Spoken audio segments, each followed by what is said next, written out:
Hi, this morning I have just done a long run of about 30.5 kilometers. It would be 19 miles. The plan was to do 20 miles, but somehow I made it a bit shorter. This is because of the weather, and I didn't choose the perfect route this morning. So I decided to give a try of the Puma Deviate Nitro Pure shoe, that it was called shoe of the year from some people, some reviewers in June. So I decided to give it a chance on a long run distance. Now let me tell you about the run. I choose a route of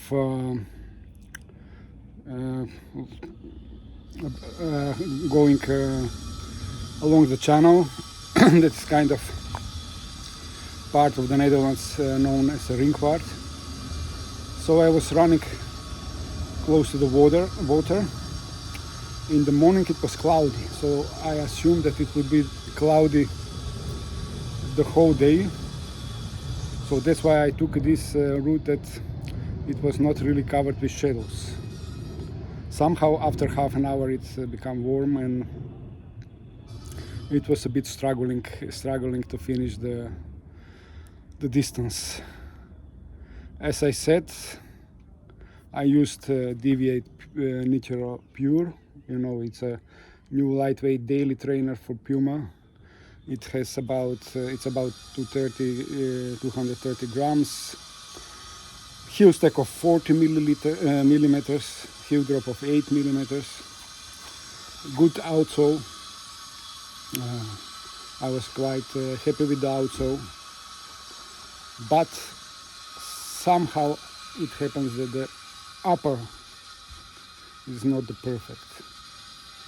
So let me tell you further how the shoe was behaving, and what my paces were on this long run. So I started really easy, about 5:30, 5:40, 9 minutes per mile, and it was going first 10 kilometers. It was really going really easy and without any issue, and the shoe is also stable because it's not so narrow. It's a relatively stable shoe, so it was going quite okay. I was feeling that I have chosen a proper shoe, and this shoe could be a great choice for people who want to run, let's say, marathon for 4 hours, and they don't want to buy many shoes. So they could use this one in combination with other one. And I still have a thoughts that somebody could run a marathon for less than 4 years in these shoes.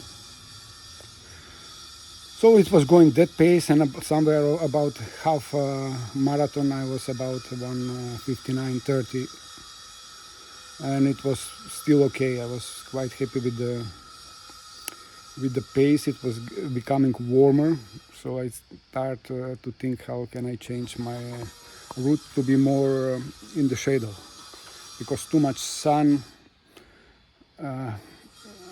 it's not so pleasant during the long runs.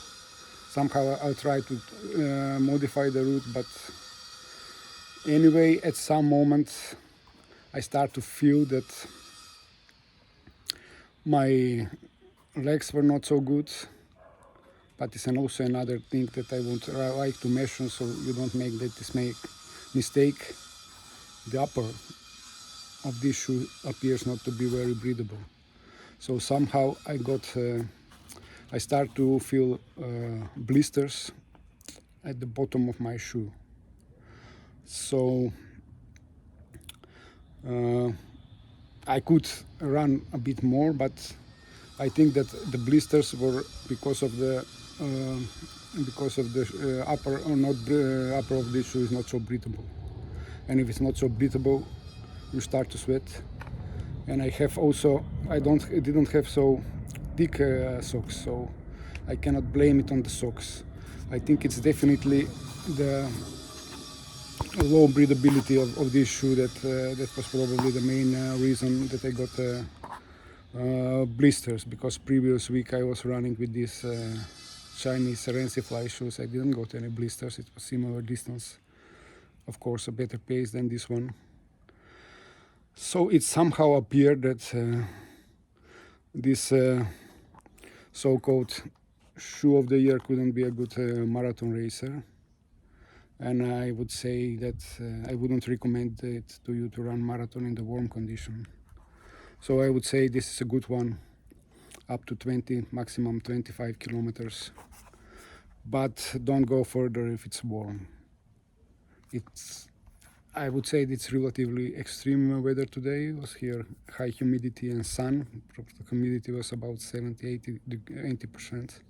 So maybe that was the reason.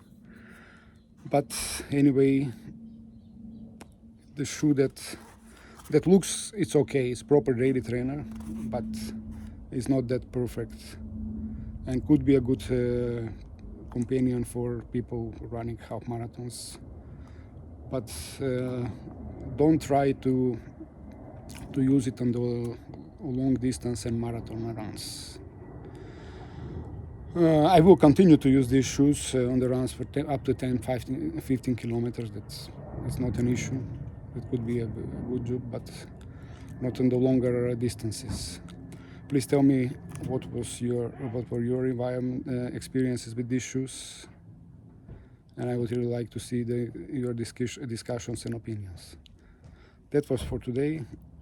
Thank you for listening. If you like it, give it a like or subscribe to the channel to support it. And bye bye.